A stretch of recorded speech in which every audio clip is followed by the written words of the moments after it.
On a l'impression que Barcelone encaisse sans cesse le même but.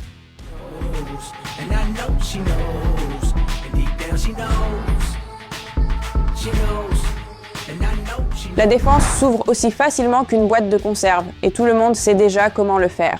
Déplacer la balle vers l'extérieur, vers la gauche ou vers la droite, puis jouer à l'intérieur. But.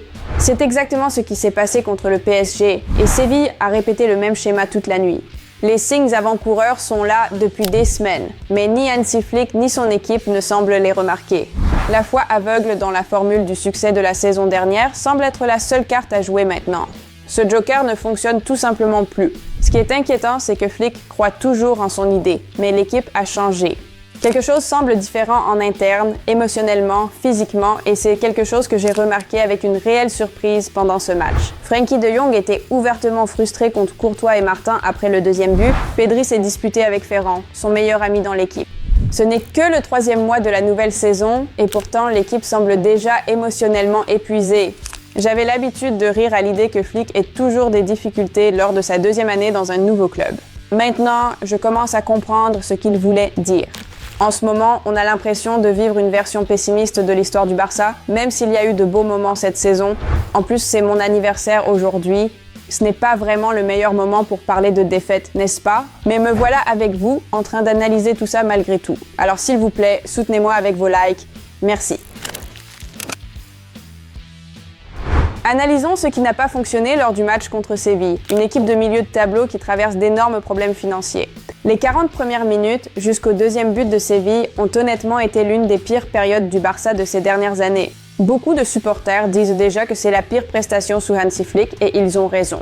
L'équipe n'arrivait pas à échapper au pressing de Séville et quand elle y parvenait, elle perdait tous les duels et n'arrivait même pas à atteindre la surface adverse. Lors des 40 premières minutes, aucune occasion et une seule action offensive significative.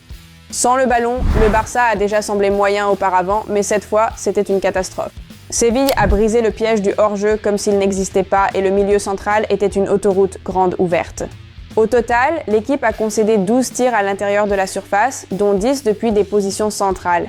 Ils étaient tellement mauvais que certains comptes populaires sur X ont écrit ceci. Le piège du hors-jeu échoue complètement pour Barcelone. Séville devrait déjà mener 4-0. Et il n'était que la 28e minute. Un effondrement total, mais d'une manière ou d'une autre, le tableau d'affichage n'indiquait encore qu'1-0. Et voici l'honnêteté brutale de Pedri. Qu'est-ce qui n'a pas fonctionné? Beaucoup de choses, honnêtement. Avec le ballon, nous n'avons pas su casser leur énorme pressing individuel. Nous avons manqué d'intensité en défense. Nous allons revoir nos erreurs et travailler avec l'entraîneur pour les corriger après la trêve. Je peux comprendre que le Barça ne sache pas quoi faire sans le ballon, mais quand ils ne savent pas quoi faire avec, c'est un cauchemar. Il y avait trop de problèmes. Szczęsny ne pouvait pas aider à la relance, alors il allongeait systématiquement et Lewandowski a vraiment souffert. Il n'arrivait pas à garder le ballon, il ne gagnait pas ses duels. Un match vraiment médiocre de la part de Robert, et ce penalty manqué n'a fait qu'empirer les choses. Soyons honnêtes, Flick s'est fait surpasser tactiquement pour la 2e fois cette semaine. Faire débuter Narujo était une erreur. Il avait l'air complètement perdu face au pressing de Séville. C'est la 2e équipe qui presse le plus intensément en Liga et ça se voyait, même Pedri et Frenkie tenaient à peine le coup. Ronald avait l'air nerveux et concentré et il a concédé ce penalty maladroit. Mauvaise décision, aucun sang-froid, ce n'est vraiment pas le niveau attendu d'un capitaine. Koundé a fait un match terrible.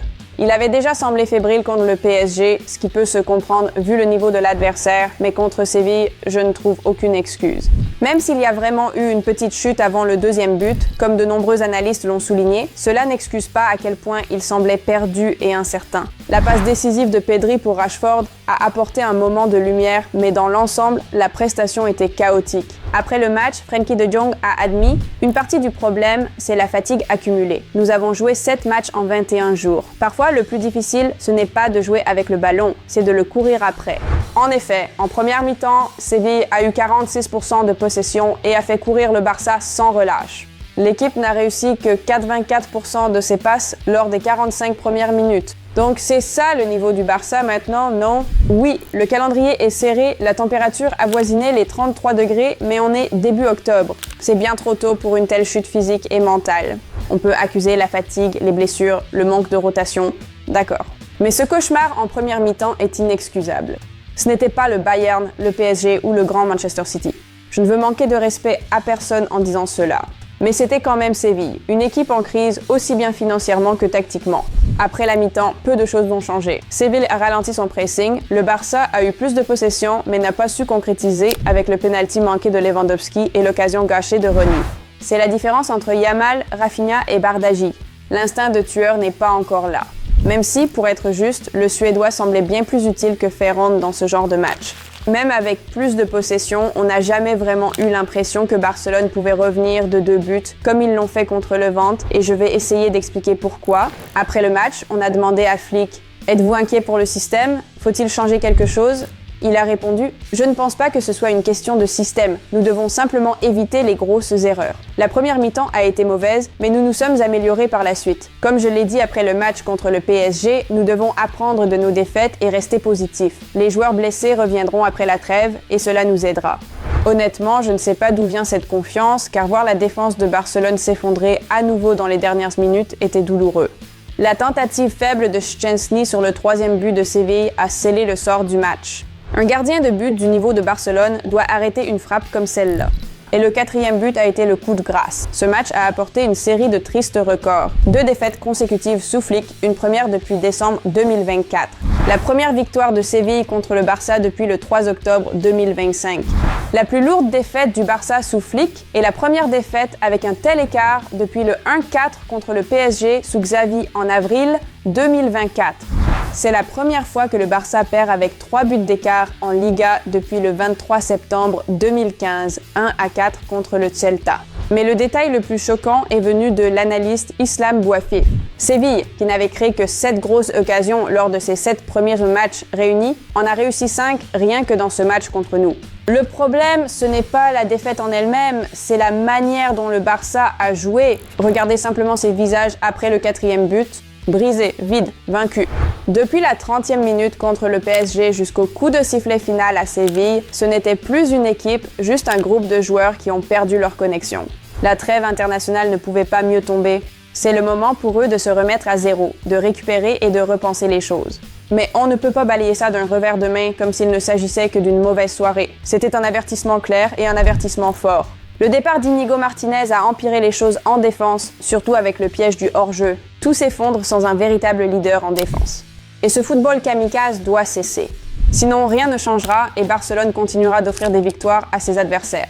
Oui, une partie de la faute revient à la direction pour ne pas l'avoir remplacé correctement, mais soyons honnêtes. Ce match, comme beaucoup d'autres cette saison, a révélé une chose avant tout. Il n'y a pas de plan B. Quand la construction du jeu s'effondre, l'équipe ne s'adapte pas. Les ailiers ne redescendent pas pour aider Pedri et Frenkie à échapper au pressing individuel.